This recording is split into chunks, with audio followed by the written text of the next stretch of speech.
મિત્રો, વાર્તા સાંભળીને તમારા હોશ ઉડી જશે। મારું નામ રોશન છે અને મારો એક ભાઈ છે। હું મારા ભાઈ બહેનોમાં સૌથી નાનો હતો। મારી બે બહેનો હતી જેમના લગ્ન થઈ ગયા હતા। હવે મારા ભાઈના લગ્ન થઈ રહ્યા છે।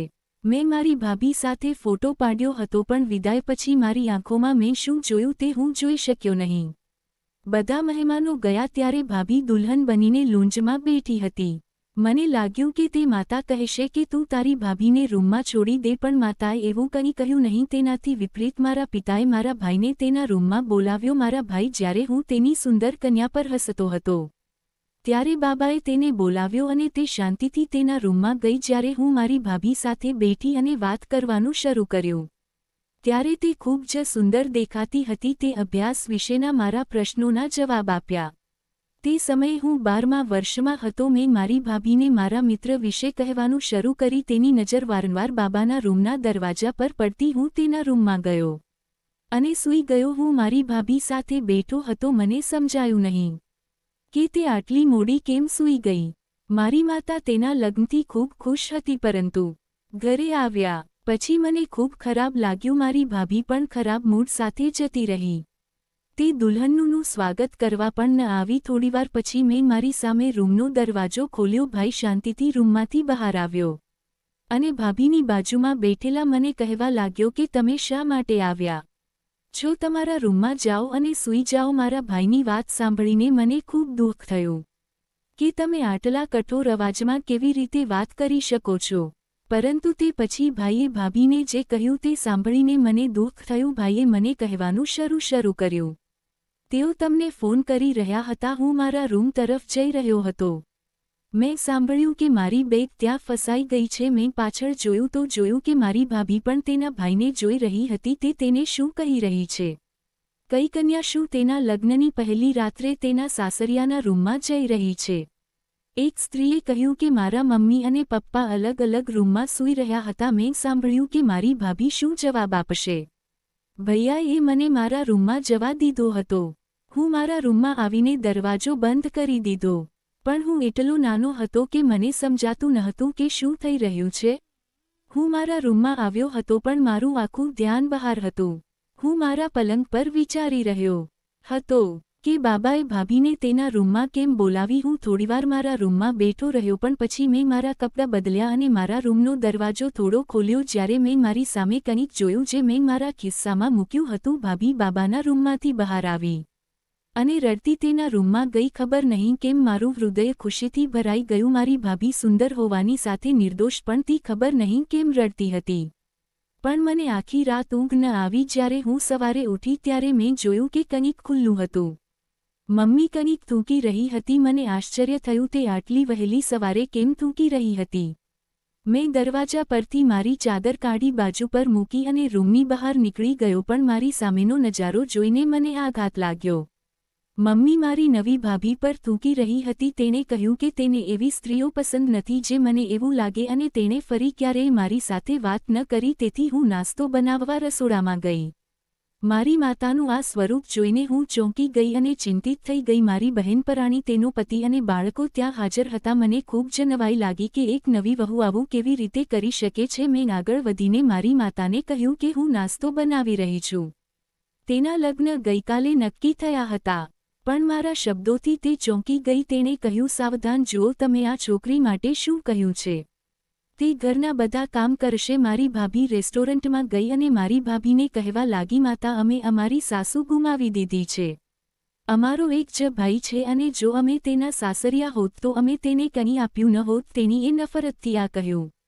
હવે મને સમજાયું કે મારી ભાભી બહુ ધનવાન ન હોતી। મને મારી બહેનના વિચાર પર અફસોસ થયો અને પછી મારી માતા પણ કહેવા લાગી કે મારો એક જ દીકરો છે। મેં તેના લગ્નમાં આટલા પૈસા ખર્ચ્યા હતા। મેં વિચાર્યું તેઓ ધનવાન લોકો છે, તેઓ ચોક્કસ તેમને કાર આપશે, પરંતુ તેમની સુંદર શક્તિ વ્યર્થ છે। મારા દીકરાએ મને તે આપ્યું। તે સમયે મારી ભાભી રસોડામાં તેના સામાન્ય કપડામાં નાસ્તો બનાવતી હતી। તેણીને ક્યારેય દુલ્હન જેવું લાગતું ન હતું અને મારી માતા અને બહેનોને દહેજ ન મળવાનું દુઃખ થયું। મને મારા ભાઈના રૂમમાં જઈને કહેવાનું મન થયું કે તારી એક દિવસની વહુ સાથે તે માતા અને બહેનનું વર્તન જોયું. માતા અને બહેનોની ઈચ્છા પૂરી કરવા માટે તું પોતે જ તારા લગ્નમાં વિલંબ કરતી હતી. મારો ભાઈ પરિવારમાં સૌથી મોટો અને સૌથી આદરણીય વ્યક્તિ હતો. મારો ભાઈ બંને બહેનોના લગ્ન માટે ખૂબ જ ચિંતિત હતો. તેણે બંને બહેનોને પોતાનું હૃદય આપ્યું હતું. જ્યારે મારો ભાઈ રૂમમાંથી બહાર આવ્યો ત્યારે તે ડરી ગયો હતો. રસોડામાં કામ કરતી જોઈને પણ તેણે તેની પત્નીને કંઈ કહ્યું નહીં. તે ખૂબ જ ડરી ગયો હતો. મને ખબર હતી કે મારો ભાઈ મારી માતાનો દીકરો હતો. મને ખબર હતી કે મારા ભાઈનો પ્રેમ મારી માતા જેવો જ હશે. જ્યારે મારા પિતા તેમના રૂમમાંથી બહાર આવ્યા ત્યારે મને આ વિચારથી દુઃખ થયું. તેઓ ખૂબ ખુશ દેખાતા હતા. મારા પિતાને જોઈને મને યાદ આવ્યું કે મારી ભાભી દુલ્હનના પોશાકમાં રૂમમાં રડી રહી હતી. મને લાગ્યું કે બાબાએ કદાચ તેની ભાભીને થોડી મદદ પણ કરી હશે. તે આખો દિવસ કામ કરતી હતી અને રાત્રે જ્યારે તેનો ભાઈ ઘરે આવે છે ત્યારે તે તેના રૂમમાં જતી હતી અને જ્યારે તે બહાર આવતી ત્યારે તે તેની ભાભીને સંકેત આપતી કે તે તેના રૂમમાં જાય. તે ગરીબ છોકરી મુશ્કેલીમાં તેના રૂમમાં જતી, પરંતુ જ્યારે તે તેના રૂમમાંથી પાછી આવતી ત્યારે તે રડતી રડતી તે તેના રૂમમાં જતી. પછી મેં તેના રૂમમાંથી તેનો અવાજ સાંભળ્યો, જેમ કે તમે ઊંધી સ્થિતિમાં હોવ છો. તમને એવું લાગે છે કે તમે આખો દિવસ ખૂબ ખરાબ અનુભવી રહ્યા છો. મારી માતા મારી ભાભીનું જીવન દુઃખી કરતી હતી અને રાત્રે તે 2 કલાક માટે તેના પિતાના રૂમમાં જતી અને જ્યારે તે પાછી આવતી ત્યારે તે તેના પિતાના રૂમમાં જતી હતી અને સ્નાન કરીને પાછી આવતી. મને લાગ્યું કે પિતા તેને તેના રૂમમાં કેમ બોલાવે છે, પરંતુ તે માટે મારા ભાઈએ મારી ભાભીને સંકેત આપીને બાબાના રૂમમાં મોકલી દીધી. મારી માતાનો તેની સાથે કોઈ સંબંધ નથી. એકવાર મારી ભાભીને ખૂબ પીડા થતી હતી. હું મારા રૂમમાં હતી પણ મને મારી ભાભીની ચિંતા થવા લાગી. તેની આંખો રડતી હતી. મને ખૂબ દુઃખ થયું. એ શું આટલી મોટી વાત છે એક સ્ત્રી માટે જે પોતાનું શરીર આપવા માંગે છે. મેં જોયું રાતનો 1 વાગ્યાનો સમય હતો. મને ખબર હતી કે બધા સૂઈ ગયા હશે, તેથી હું મારી ભાભીને મદદ કરવા રેસ્ટોરન્ટમાં ગઈ. પણ મેં રેસ્ટોરન્ટમાં જે જોયું તેનાથી હું ચોંકી ગઈ. મારી ભાભીના હાથમાં મોબાઈલ હતો અને તે કોઈની સાથે વાત કરી રહી હતી.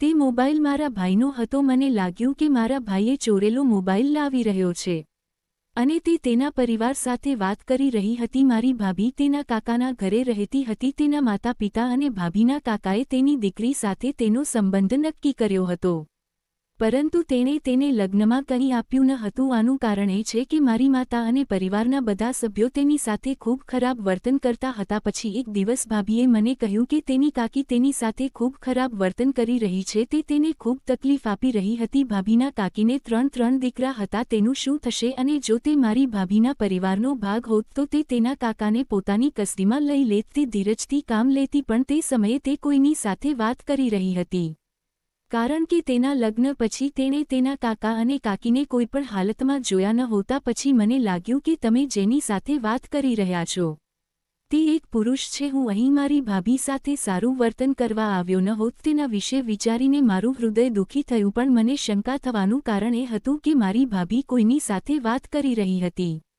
અને તે એક પુરુષ હતો. મારી ભાભી તમને કહી રહી હતી કે મને અહીંથી લઈ જાવ. તમને ખબર નથી કે આ લોકો કેવી રીતે, અને જે વ્યક્તિ મારા સસરા છે તે ખૂબ જ ખરાબ વ્યક્તિ છે. હું ઈચ્છું છું કે તે મારી સાથે જે ક્રૂરતા કરે છે તે તેની પુત્રી પર પડે. આ સાંભળ્યા પછી હું મારા રૂમમાં પછી ફરી. મને ખબર નથી કે તે વ્યક્તિ કોણ હતી જેની સાથે મારી ભાભી વાત કરી રહી હતી. મને મારા પિતાની ભાભીનું વર્તન ગમ્યું નહીં, પણ મારી ભાભી ગમે તે રીતે રડી રહી હતી.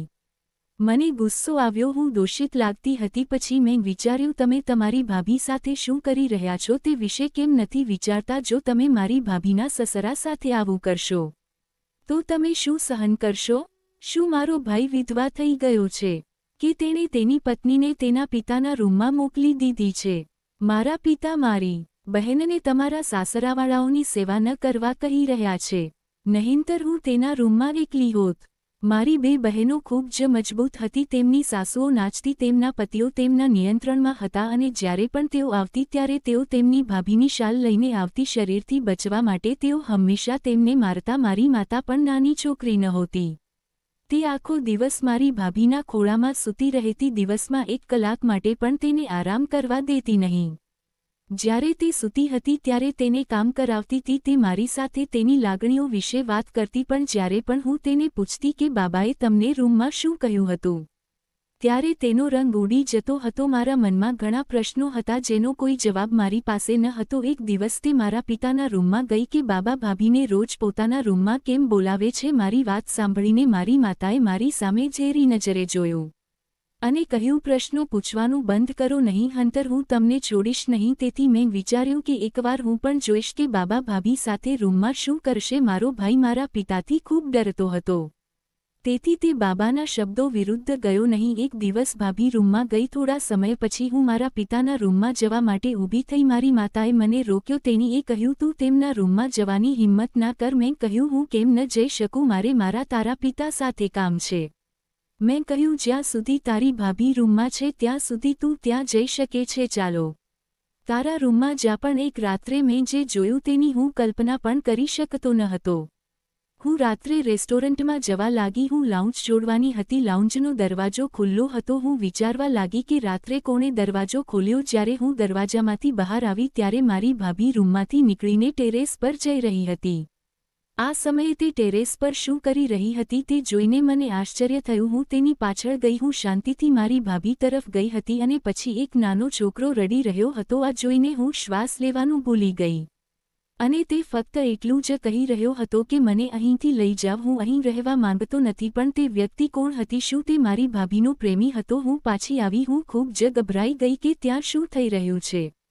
એક તરફ મારી ભાભી જુલમ વચ્ચે હતી અને બીજી બાજુ આ કેવું સ્વરૂપ હતું, મને કંઈ સમજાયું નહીં. પહેલાં મેં વિચાર્યું કે મારે બધા સાથે લડવું જોઈએ અને મારી ભાભીની વાર્તા શેર કરવી જોઈએ. હું મારા રૂમમાં પાછા જવા માટે લાઉન્જમાં રાહ જોઈ રહી હતી, પણ મારો ભાઈ મારી સામે ઊભો હતો. તેને જોઈને હું ચોંકી ગઈ. તેણે મને પૂછ્યું, તું આ સમયે શું કરી રહી છું? મારે શું જવાબ આપવો જોઈએ? શું તારા મનમાં હતું? મેં કહ્યું, મને ગૂંગળામણ થઈ રહી હતી.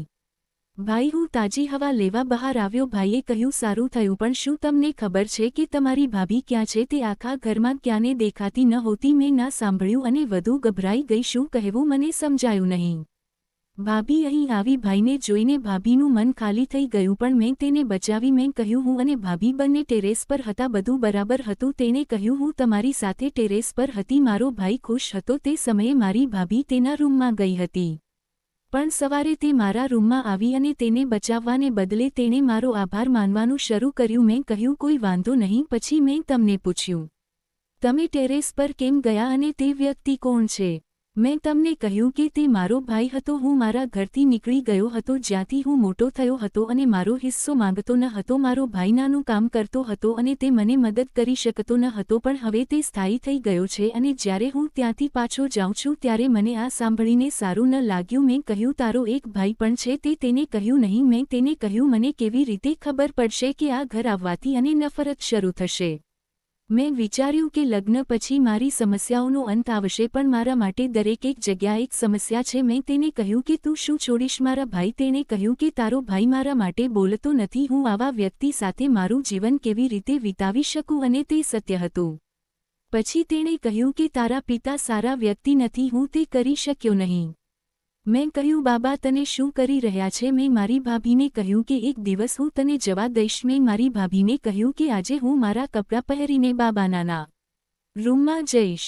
તું મારા રૂમમાં દરવાજો બંધ કરીને બેસી શકે છે? તેની સંમત થઈ ગઈ અને હું મારી ભાભીના કપડાં પહેરીને તેના રૂમમાં ગઈ, પણ મેં મારો ચહેરો બુરખામાં છુપાવી દીધો. મારા પિતાને લાગ્યું કે હું તેની ભાભી છું, કે હું કાળો જાદુ શીખી રહી છું. તો કૃપા કરીને આ મૃતદેહો કાપી નાખો, મને તેમનું લોહી ગ્લાસમાં આપો. આ સાંભળીને હું ચોંકી ગઈ. મારા પિતાએ કહ્યું કે તે કાળો જાદુ શીખી રહ્યો છે. બાબાએ આ 3 મૃતદેહો કાપી નાખ્યા અને કહ્યું કે તેમને કાપી નાખો અને મને તેમનું લોહી ગ્લાસમાં આપો. હું તે પીશ. પછી તેમને કહ્યું કે આ છેલ્લો જાદુ છે. પછી હું આત્માઓ સાથે જે ઈચ્છું તે કરીશ. કંઈક આવું. મેં કંઈક વાંચવાનું શરૂ કર્યું, પણ મેં મૃતકો સાથે કંઈક કર્યું નહીં, કારણ કે કોઈ ઈચ્છતું ન હતું કે મારા પિતા આટલો કાળો જાદુ શીખે. કદાચ મારી ભાભી આના કારણે ગભરાઈ ગઈ હતી અને પછી તે સ્નાન કરી રહી હતી. મેં મારો દુપટ્ટો ઉતાર્યો. પછી મારા પિતાએ મને જોયો અને ચોંકી ગયા. મેં કહ્યું, હું તને કંઈ નહીં કરવા દઉં. આ જૂઠું છે. મારા પિતા મને જોઈને આશ્ચર્યચકિત થઈ ગયા. તેણે કહ્યું, તમે અહીં શું કરી રહ્યા છો? હું રૂમમાં આવી હતી મારી ભાભીને બંધ કરીને, જાણે હું તમને આ ખોટું કામ કરતા રોકીશ. મેં કહ્યું, બાબા